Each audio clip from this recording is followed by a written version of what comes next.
Hi everyone, my name is Lydia and this is what I wish they taught me about econometrics and introduction. In the previous video, we computed everything numerically. Now let's visualize the model so that you can see exactly what the interaction term is doing to your estimation. We'll use the same exact exercise that we had in the worked example video. So these are literally the notes that I had in the previous video. We've got the starting y hat in here, 1000 plus 50x plus 200d and 30x times d.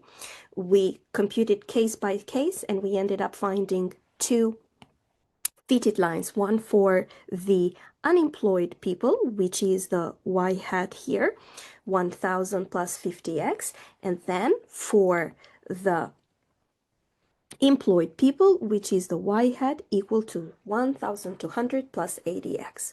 So let's see visually exactly what is happening in here. I've written, once again, the two lines that we need to draw. So the first one here, 1000 plus 50x. It is very easy to draw this fitted line. All we have to do is find two numbers and just connect these two dots on the graph. So if we get the very easiest case, x equals to 0, and then since we've already done the computations from the previous exercise, we can also take x equal to 10. For x equal to 0, we know that the intercept is the 1000, so we know one of the two points very easily. So it is right here. So this is point A. Then the next one, for 10, we came up with a computation that for the unemployed people, which was 1500. Okay. So this is point B. So we're going to find 10, 1500 is somewhere here.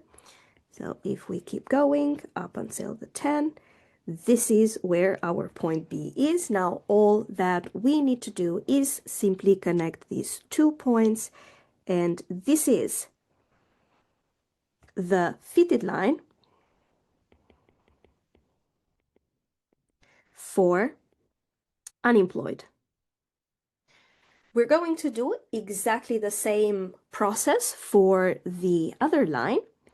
So this is the line for the employed.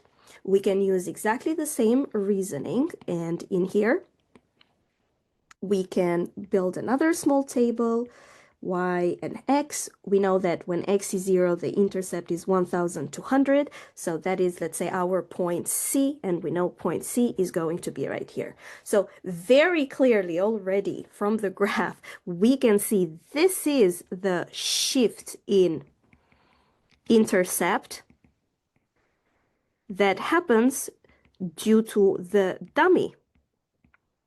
Okay? Because remember, dummies, they shift the intercept. The interaction was the one that shifted the slope. So let's see now how that really happens.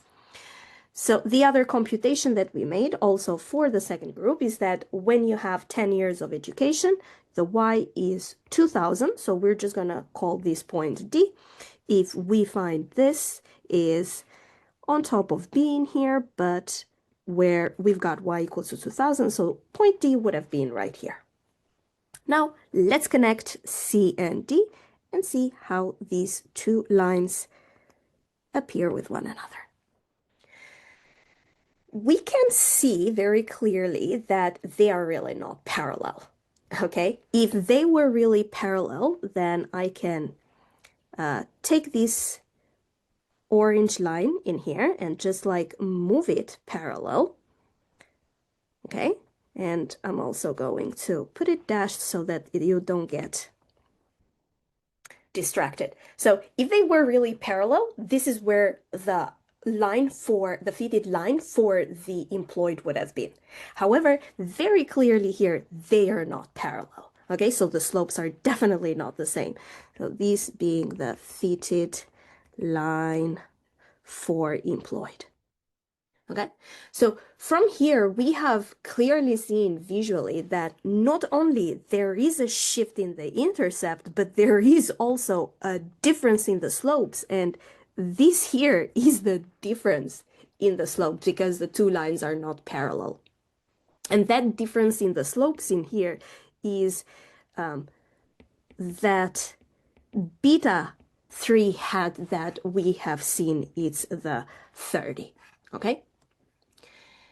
This is exactly what we saw also mathematically in the previous video, where we had that the derivative of y with respect to d is equal to beta 2 plus beta 3x, okay?